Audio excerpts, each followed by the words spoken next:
I am Kevin Iole. Welcome to Yahoo Sports. We're just a couple of days away from UFC 272. And what a main event that should be. Colby Covington versus Jorge Masvidal, two former roommates who absolutely do not like each other. That is going to be a sensational main event. Here to talk with me about it with me is Dana White, the president of the UFC. Dana, how's it going, my friend? I'm good, buddy. How are you? I'm great. You missed a good fight on Saturday. I know you had some personal things to do, but Islam Makhachev was really impressive. I mean, I don't think anybody's surprised that he beats Bobby Green when Bobby Green only had 10 days notice for the fight. But boy, oh boy, did he look good. I'm sure you saw the fight. What was your take on Makhachev? Yeah, and to be fair to Islam, I mean, Bobby Green only had 10 days, but Bobby Green was just coming off a successful camp and a fight that he, took no damage in. So he was good to go. And Islam made it look easy. So, he did what he should have done to a guy who came in and wasn't ranked. Right. Now, I wrote in my column after that fight that, there's Conor McGregor's been making that talk about fighting. But I mean, it seems to me like there's no other way that you can do anything but give Islam the title shot against the winner of Gaethje and Oliveira, if there's going to be any credibility to the title. Do you agree with that? Yeah, I mean, listen, I don't know. The rankings didn't come out today. He's the number 4 ranked guy in the world. I would still like to see Islam versus Beneil. I'd still like to see that fight. Or he fights the winner of Justin and Charles, and Beneil is the first challenger to the title. Yeah. But I mean, so hearing you say that, I mean, the thing I've been worried about, and I think a lot of fans have been worried about, is Conor's going to somehow talk his way into this fight. Well, Conor's nowhere near ready to start fighting yet. I mean, Conor's still got to go through a lot of shit. That's not what he's saying. Huh? That's not what he's saying. Why'd you talk to him? He's been posting on social media, and he's ready to fight. He's going to be ready, and so I know he's not ready. I mean, realistically, how long do you think it takes before Conor comes back? In December. Yeah. Fall. Okay. All right. Well, good. So we'll see. Now, is what Habib said? I talked to Habib after the fight, and he mentioned that possibility of Islam fighting for the title in Abu Dhabi. That would seem to make sense, right? Have you had that discussion yet? No, we haven't talked about anything. I mean, the fight just happened on Saturday. Okay. Today's Monday. Right. So what was your take? Tuesday. What was your take on the card overall? I thought it was a fairly good card. A lot of really good performances in there. What was your take Saturday on that show? That was a great show. I mean, it's we call those sleepers. The ones that everybody is buzzing about. Like this weekend, everybody's buzzing. Everybody's coming into town for this fight. That's one of those sleeper cards. Yeah, no, there was anybody stand out in your mind in that show other than Islam? Obviously, he was the star of the show, but I mean, there was a lot of good performances. Terrence McKinney was really good. Anybody stands out? And the women's fight was unbelievable. Yeah, and Cachoeira, I have to imagine, was probably on the verge of getting cut before that fight, given what she's been through, and so that was a big performance by her. Yeah, absolutely. I don't know if she was on the verge of being cut or not, but yeah. I'm sure she felt, the need to win. A little pressure and a need to win, no doubt. Well, let's move into the main event of UFC 272, because that's what everybody wants to really hear about. And these two guys, I think a lot of times, Dana, you like to promote and other promoters like to promote, hey, these guys don't like each other. And usually it's bullshit. There's not a thing there. I mean, these two guys. So I think if ever there was truth, it would be that these two guys don't like each other. So having said that, how do you think it affects the fight when there's so much emotion involved? That's a good question. I don't know. I mean, these guys know a lot about each other. They've been roommates. They trained together. They came out of the same gym. They've cornered each other. I mean, they've literally done it all with each other. So it's almost like when you've been around a guy that long, you kind of know what his weaknesses are and what his strengths are and what you can do to him and what he can't do to you. So it's going to be interesting to see how the fight plays out and what each guy works on and what their game plan is. I think that's all part of the fight. I would think like emotional, Masvidal is always an emotional type guy anyways, right? Colby with the wrestling and everything, he has the trash talking, but Colby hasn't seemed to, fight that way, right? He maintains his cool and fights his style and grinds guys out. Do you think there's any chance, because of how much he dislikes Masvidal that, we may see a different style from Colby? I don't know. I think Colby's style is perfect. I mean, maybe he goes in and tries to take him down, but that's not really what he does. You always have to worry about Colby's takedown, so it always throws you off. So he uses his hands and usually picks you apart because you're so afraid of the takedown. And his cardio is unbelievable, so he kind of wears guys out a lot of times too. I mean, that's something that he does that I don't think a lot of people give him credit for. Right, he puts tons of pressure on you, stays in your face, and he has a great chin. Yeah. I mean, he's coming off, 2 losses to Kamaru Usman, but I mean, the one he got stopped in late, that was a really close fight. And then the other one, I mean, it was a coin toss. So it's like, it's unbelievable to say a guy, he's 1-2 in his last 2 fights, but he's getting better. But I think, we still see growth in Colby's game. Well, the truth is, if Kamaru Usman doesn't exist, Colby Covington's the 170-pound champion of the UFC. Right. Yeah. And do you think it's fair? Like I brought this up to him. I did a Zoom with him last week, and I brought up to him, I said, I looked at UFC.com, I looked at ESPN.com, I looked at my own pound for pound rankings, and there's no Colby Covington in there. Now I updated that this week and I put him in because I thought, that's a mistake and he should be in there. But do you think that sometimes maybe Colby, because of all the smack talk he does and all the kind of stuff that he has going on, do you think he gets overlooked for how good he really is and what he's accomplished in this sport? I agree with you 100%, Kevin. You're absolutely right. He should be in the pound for pound list. And yeah, I agree. Oh, win over Masvidal, you would think would do that for him and put him up there everywhere. Maybe. We'll see. I agree with you. The fact that he's so unliked, I think it makes him easy to be overlooked. Right. Now, Masvidal, on the other hand, I mean, he's been up and down, he's had some good wins, the victory over Nate Diaz, the fight with Usman, not so successful.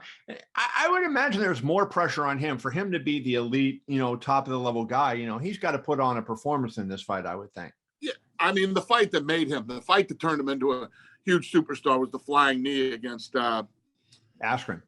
Yeah, Askren. That's what turned him into a huge superstar. And obviously a win over Colby, not just personally, but professionally is massive for him. Right. I think Masvidal also became a star for other reasons, not just the knockout. I think the knockout was the thing that really got him going, but, the look and the talk and everything that he did, he brought all that stuff together, which is sometimes, I know you like to say it's all about the fights, but you look and some of the clips that you put out on Saturday during the show previewing it, see him with the buzz cut, you see him with the, the kind of genteel talk type thing. And now, the street Jesus and the crazy look and the differing looks and his good, the interviews he does. I mean, it seems like, he's taken himself and not only just his fighting, but also his persona that he's created has helped him.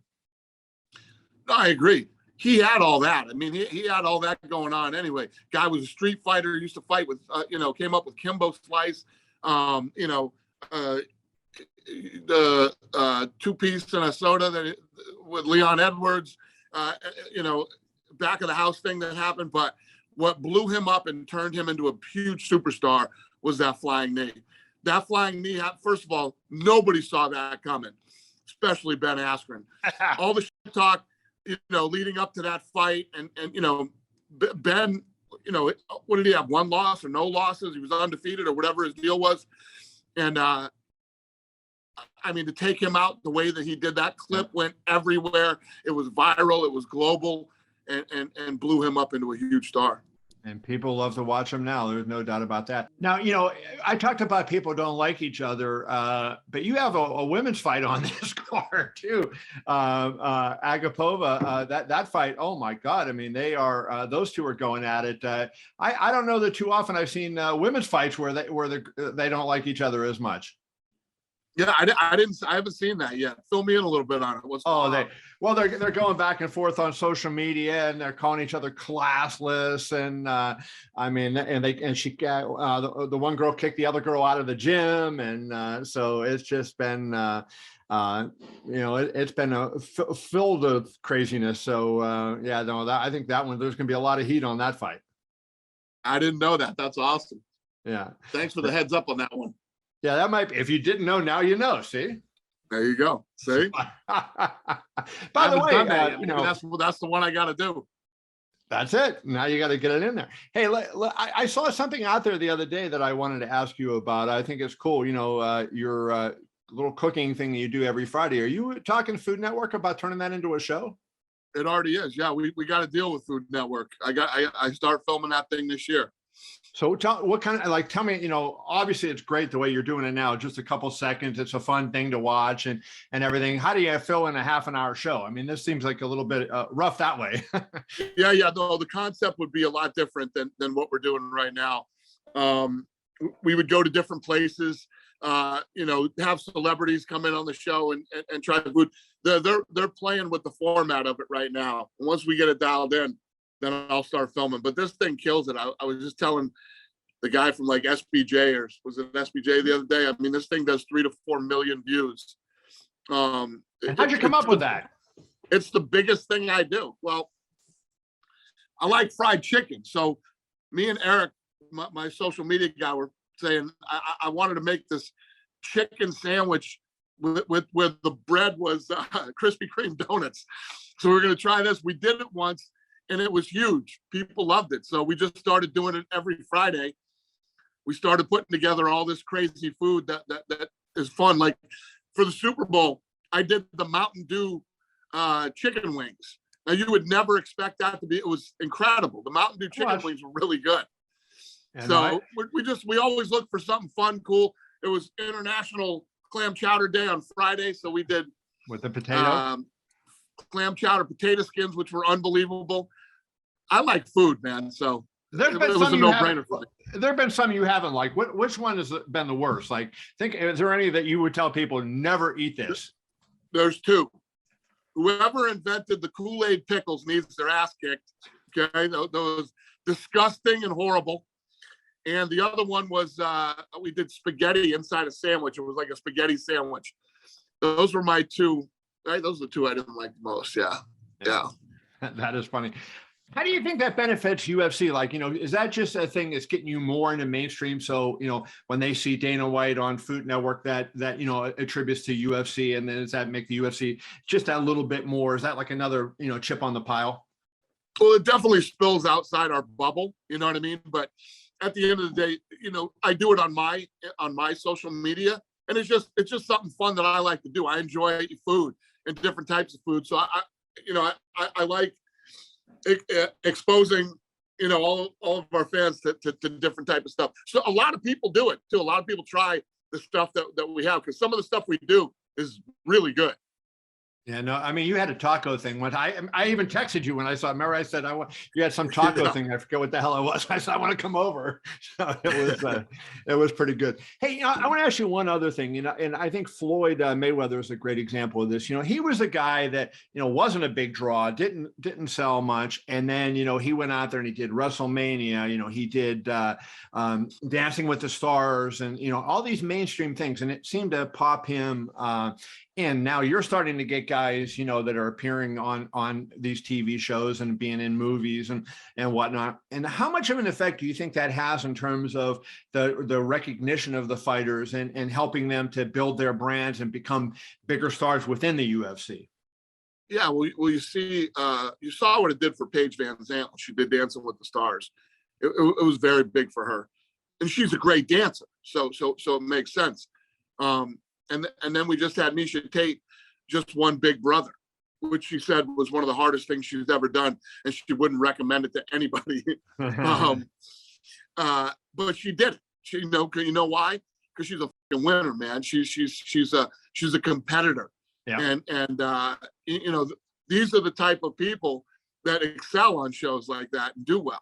So when we have fighters who have the time and you know, well, I'm a huge fan of Family Family Feud, right? So I watch Family Feud all the time. So we ended up doing boxing versus UFC on Family Feud, and the UFC got their ass kicked, which is I saw the episode. mind-boggling to me. And I want the rematch. I want the rematch on that. I don't know how the hell our guys lost Family Feud. It's unbelievable to me. Well, you had Triple C on there. How did you lose with Triple C? It's unbelievable. I can't even comprehend how this happened. Two other things I want to touch on with you. One of the things is can you put a tangible impact on what ESPN's your TV deal with them has made to your numbers? Because each time I talk to you or talk to somebody there, we talk about the pay-per-view numbers. They're going up. You're obviously always praising the impact that they've had on you. Tangibly, is it 10%? Are you seeing that 10%, 15%? What is the impact that ESPN's made on the UFC in terms of selling and building helping you build the brand? Well, I guess the best way that I could explain it to you is that if you look at, we broke every record that we've ever had since we've been on ESPN. We continue. I mean, the gate this weekend is going to be $6 million. And the list goes on and on. There's a few things. Being with the ESPN has been unbelievable. They've been great partners in helping build the sport and the brand. The other thing was, one of the biggest things we did was go through COVID. The fact that we were the only thing on during COVID, I mean, what did our fan base go up? 43% or something like that? 43% our fan base grew during COVID. How do you judge that 43%? I mean, what are the criteria you're People using? way smarter than me figure that out. I have no idea, but our analytics crew and our people, 43% the fan base grew. The social media, you remember what the number was on social media? It was massive.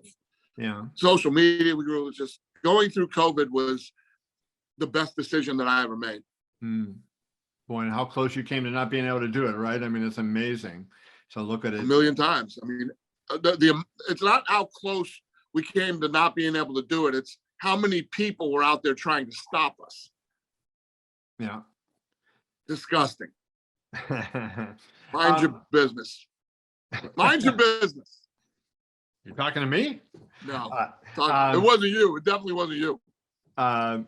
Finally, let's wrap up, and I appreciate your time, Dana.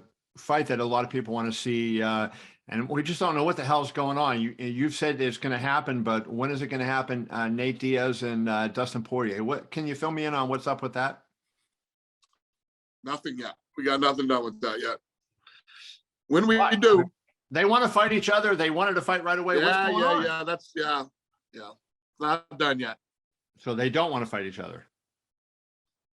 I didn't say that. Okay. All right. Are we getting close? It's you know how this shit goes. In the public, it sounds like, yeah. If they want to fight each other, then the deals would be signed. It'd be done, and I'd be announcing. And I'm not saying they don't want to fight each other, but the fight isn't done yet. It's not even close to being done. When it is, we will announce it. If that's the fight that ends up happening. Okay. And just to run something, when I interviewed Colby the other day, he mentioned two fights that if he got through Masvidal, that he was interested in. And I just want to see if you would have interest in either one of those. First of all, he mentioned Dustin Poirier. They were also teammates, and apparently he doesn't like Dustin now. And I don't know how you not like Dustin Poirier, who is one of the nicest guys there is, but he mentioned Dustin as a potential opponent. Do you like that as a fight for Colby if he gets through this one? Well, Dustin is a 155 pounder. I mean, that's going to depend on what Dustin's got planned for, next for him after, if he beats Nate, if he fights Nate, or whatever happens. I don't know. But I mean, Dustin Poirier is in a great position. I mean, there's a lot of things that could go down for him. No, he's a big star now too, isn't he? Yep. Yeah, no doubt. I thought. And then finally, Colby mentioned going up to 85 and fighting Adesanya, as a potential bout for himself. Has he talked to you about that? And is that something you like? No, but Adesanya is a world champion. I don't know how you jump from not beating Usman twice to Israel Adesanya. you know? Stranger things have happened. I mean, it's the wrestling, and it's a good thing. Yeah. So you think you should be able to jump a weight class up and take on that champion when he didn't beat the champion twice in his own weight class? Well, I didn't say that, but I said, hey, if he goes up and he wins the fight at 85, then I think. Oh, yeah, sure. He jumps up and beats Whitaker. Yeah. So yeah, I mean, that might be all right. Well, very good. That's a whole different story. Yeah, that I would do. Yeah. Okay. Now, before I let you go, what's the situation on tickets? You said it's going to be a $6 million gate. If anybody wants to go, are tickets still available, or is it a sellout now? I don't even know, but yeah, it's a sellout, but I'm sure you can get some tickets. All right. UFC 272 on Saturday. Dana White, good luck on the show. Thank you very much for your time. Appreciate you, brother. Thanks for having me.